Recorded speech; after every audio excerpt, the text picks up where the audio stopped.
чанд рӯз қабл хонандагону омӯзгорони литсеи интернати тоҷикии русӣ ҳотанпеве шаҳри Душанбе дар яке аз озмунҳои сатҳи ҷаҳонӣ иштирок намуда танҳо тавассути илму дониш ба гирифтани медали биринҷӣ сазовор гаштанд.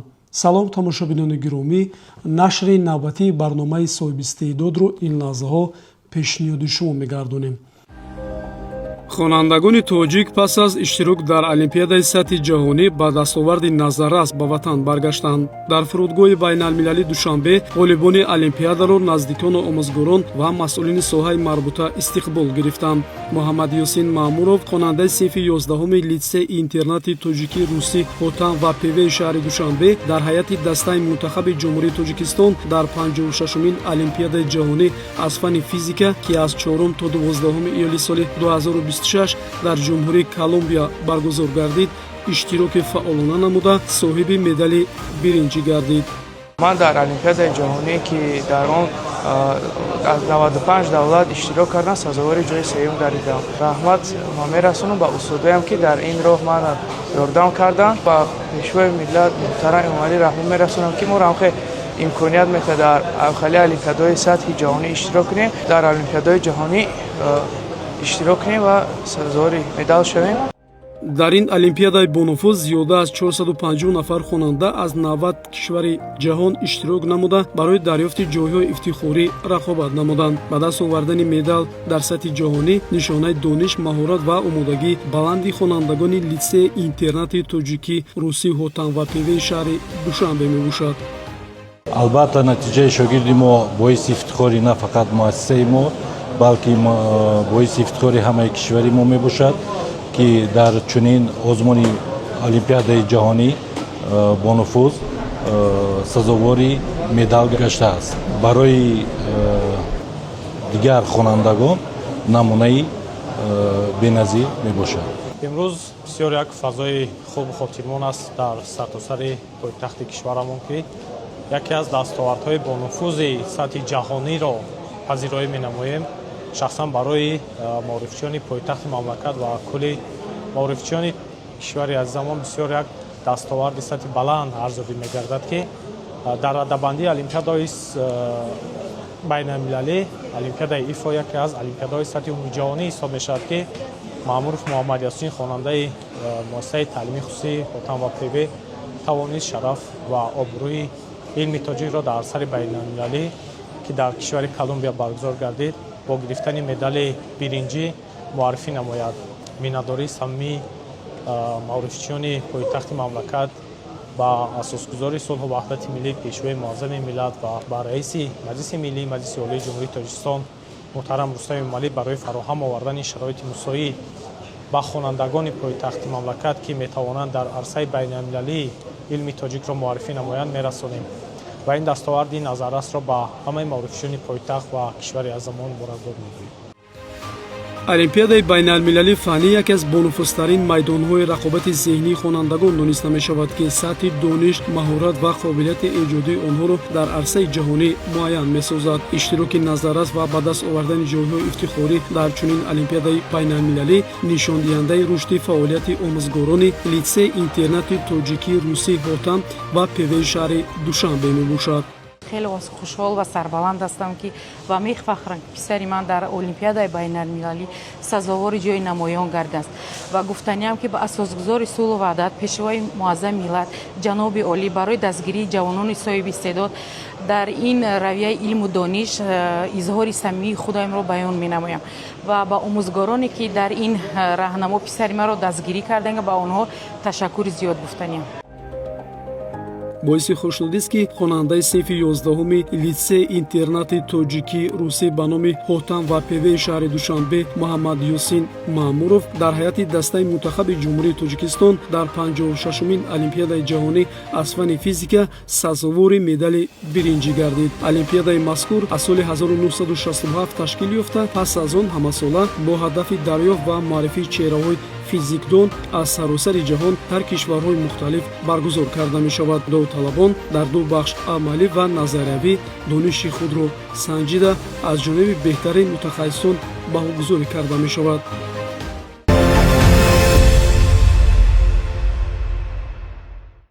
илова бар ин дар ин самт дар қатори дигар муассисаҳои таълимӣ метавон гуфт ки литсеи инноватсионии душанбеи назди донишгоҳи технологии тоҷикистон аз ҷумлаи муассисаҳои таълимиест ки дар он раванди таълиму тарбия хуб бароҳ монда шудааст. давоми солҳои таҳсили 2025-2026 хонандагони он дар олимпиадаҳои фанӣ, ноҳиявӣ, шаҳрӣ ва ҷумҳуриявӣ инчунин озмунҳои байналмилалӣ пайваста ҷойҳои намоёнро ишғол мекунанд. хонандагони литсеи мазкур бо сатҳи баланди дониш дар фанҳои дақиқ ва табиатшиносӣ ном бароварданд. ман дар олимпиадаҳои фании ҷумҳуриявӣ аз фани биология дар даври ҷумҳуриявӣ ғолиби ҷойи сеюм гаштам. бо роҳбарии Амри Худоева меҳрангез тӯли 2-3 сол шудааст ки дар ин олимпиада иштирок варзидаам. инчунин ман дар озмуни илм фуруғи маърифат дар даври ноҳиявӣ ҷойи сеюм гаштам. тӯли 2 соли дар олимпиада рафтанам ман сазовори ҷойҳои сеюм, дуюм ва дар олимпиадаи ҷумҳурӣ сазовори ҷойи сеюм гардидаам аз фани таърих. дар зери роҳбарияти устодам Абророва Моҳира Хамидуллоевна дар даври ноҳиявӣ, шаҳрӣ ва ҷумҳуриявӣ иштирок карда дар ҷумҳуриявӣ сазовори ҷойи сеюм гардидаам. дастовардҳои хонандагони боистеъдоду болоёқати шаҳри душанбе дар самти илм, ихтироъкорӣ, инноватсия, фарҳанг ва ҳунар натиҷаи таваҷҷӯҳи масъулини соҳа, омӯзгорон ва хонандагон ба рушди қобилияти эҷодӣ ва илмии наврасону ҷавонон мебошад.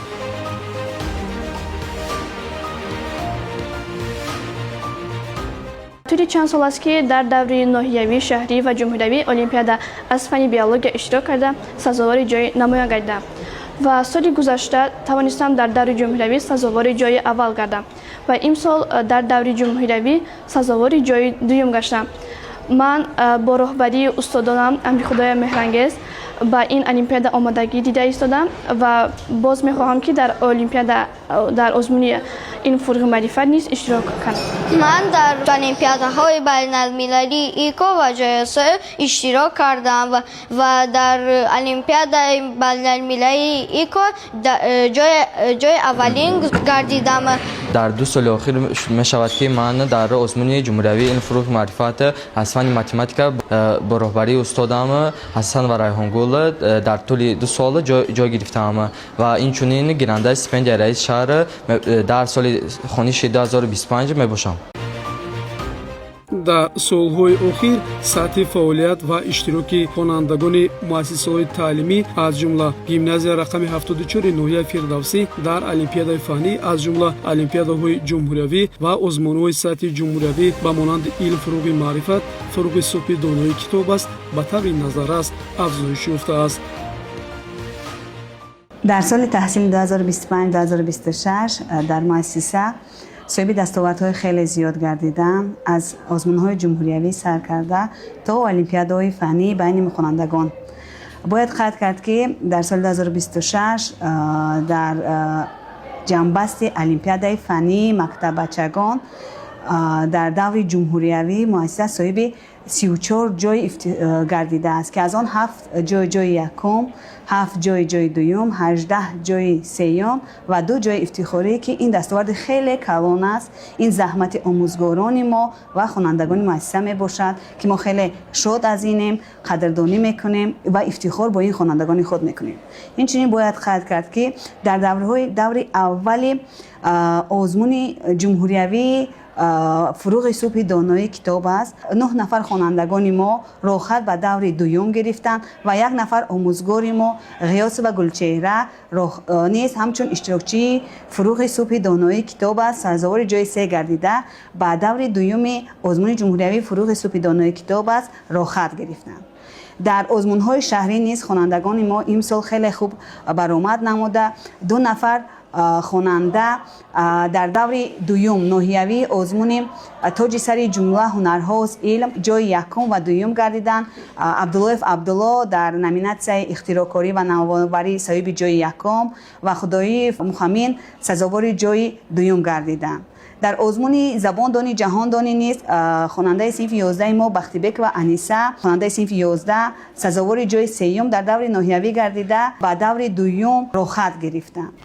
در المپیادای جمهوریوی از فن تاریخ سزاوار جای دوم شدم، هرچند که در المپیاد من از روی ریتینگ در زینه اول بودم، اما در آنجا با امضای وزیر معارف جمهوری تاجیکستان نفرانی که تنها از 90 بال بالا میگیرند آنها میتوانند که سزاوار جای یکم شوند. ولی من 77 بال بود، برای همین من سزاوار جای دوم شدم.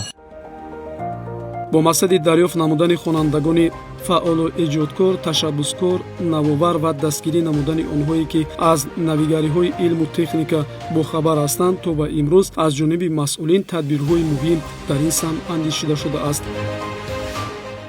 خوانندگان ما در آزمون جمهوریوی این فروغ معرفت در سال 2025 در آخر سال وقتی که جنبست شد 4 نفر خواننده ما صاحب جای گردیدند. این خوانندگان رحیموف ابوبکر، سیدزاده فرزانه، عبداللهف عبدالله و چری و بختیه می باشد که این دستاورد خیلی کلان برای ما مؤسسه ما و ما آموزگاران می باشد که ما با آنها فخر میکنیم. برای اجرا نمودن برنامه دریافت و رشد استعدادها در مؤسسه گروه‌های المپی، دسته‌های گروه المپی عمل می‌کند و آموزگاران معلم حسین غلامعلی، دولت و انا میرزایمنا برای تیار نمودن خوانندگان به المپیادهای فنی، برای تیار کردن خوانندگان به آزمون‌های جمهوریوی و آزمون‌های شهری خدمت می‌کنند، تیاری می‌کنند خوانندگان را و ما از مهنت آنها است که در هر زینه خوانندگان ما غالب می‌آیند و دستاوردی زیاد به دست می‌آورند. баланд бардоштани сатҳи дониш, қобилияти фикрронӣ, маҳорату малакаи зеҳнӣ ва ҳозирҷавобии хонандагон дар озмун ва олимпиадаҳои фанӣ дар солҳои охир зиёд ба назар мерасад. фароҳам овардани имконоти муносиби таълим, ҷалби мутахассисони варзида ва технологияи муосир, хонандагони пойтахт давоми солҳои охир тавонистанд ки дар олимпиадаҳои ҷумҳуриявӣ ва байналмилалӣ фаъолона иштирок карда ба дастоварду медалҳои арзишманд ноил гардиданд. Я участница Республиканской олимпиады по русскому языку, занявшая 1 место. Я бы хотела поблагодарить, во-первых, своих родителей и своих учителей, особенно Салиху Майдагул и Аню Мирзоевну, за их поддержку и заботу о нас. И хотела бы отдельно поблагодарить наших заучей и нашу прекрасную директрису Шахзода Дилбар Холмурод. برای تیار کردن خوانندگان به آزمون‌های جمهوریوی و المپیادهای فنی مؤسسه خیلی شرایط خوب دارد. در مؤسسه محفل‌های عمل می‌کنند که خوانندگان را به آزمون‌ها المپیادهای فنی تیار می‌کنند. این محفل‌ها از فن تاریخ و حقوق میباشد، محفل زبان و ادبیات روس میباشد. در برابر این از حساب مؤسسه درس‌های ایلوگی تشکیل کرده شده است که خوانندگان فعالانه در این درس‌های ایلوگی اشتراک می‌نمایند که ما برای باز یک زینه خوبتر تیار شدن خوانندگان به المپیادهای فنی و آزمون‌های جمهوریوی و شهری خیلی شرایط خوب به حساب می‌رود. شاگردان مؤسسه امسال در آزمون شهری تاج سر جمله هنرها و علم در دور ناحیوی دو جای گردیدند. خواننده صنف 10 ما عبدالله عبدالله از نامیناسیون اختراعکاری و نوآوری در دور ناحیوی صاحب جای یکم گردید و خداداد محمد خواننده صنف 10 از نامیناسیون برنامه‌سازی صاحب جای 2 گردیدند که این باعث افتخار ما است و عین حال این خوانندگان با آموزگاران خود تیاری دیده ایستادند تا که در دور شهری آزمون شهری تاج سر جمله هنرها و علم دستاوردی خوب به دست آورند و غالب آزمون گردند. مؤسسه یک عادت خیلی خوب دارد، بعد هر دوری المپیادهای فنی و آزمون‌های جمهوریوی حتما خوانندگان قدردانی کرده می‌شوند. مخصوصا باید گفت که از حساب مؤسسه به آموزگاران و خوانندگان برای روح بلند گردانیدن آنها تحفه‌ها، مکافات پولی جدا کرده می‌شود و حتما قدردانی کرده می‌شوند که خواننده از باز هم هوسمند گردد و سال به سال زینه به زینه باز هم خوبتر تیار شده دستاوردی باز بلندتر به مؤسسه آورد. در نقشه سالانه مؤسسه نقشه خیلی زیاد دایر باز هم به زینه بلندتر رسیدن، زیادتر دستاورد آوردن زیاد دیده می شود. مخصوصا امسال ما نقشه داریم که در آزمون‌های جمهوریوی شاهنامه‌خوانی امر پرزیدنت جمهوری تاجیکستان بخشیده به 35 سالگی استقلالیت گذرانیده می شود. دستاورد خیلی کلان به دست آوریم. ممکن که شاه جایزه به دست آوریم. برای این خیلی کوشش زیاد کرده ایستادیم. در دور ناحیوی خوانندگان ما سزاوار جایهای زیاد گردیدن. 6 نفر رخصت به دور دوم گرفتن و عین حال آموزگاران با این خوانندگان تیاری دیده ایستادن و امید از آن داریم که دستاورد در آزمون جمهوری شاهنامه خوانی، در آزمون جمهوری فروغ صوفی دانای کتاب است و آزمون جمهوری علم فروغ معرفت در سال 2026 باز نسبت به سال 2025 زیادتر گردد. чунин чорабиниҳо барои ҳавасмандгардонии хонандагон ташаккули тафаккури навоварон, баланд бардоштани фарҳанги илмӣ ва омода намудани мутахассисони рақобатпазир дар оянда дониста мешавад. имрӯз медонанд омӯзгорон.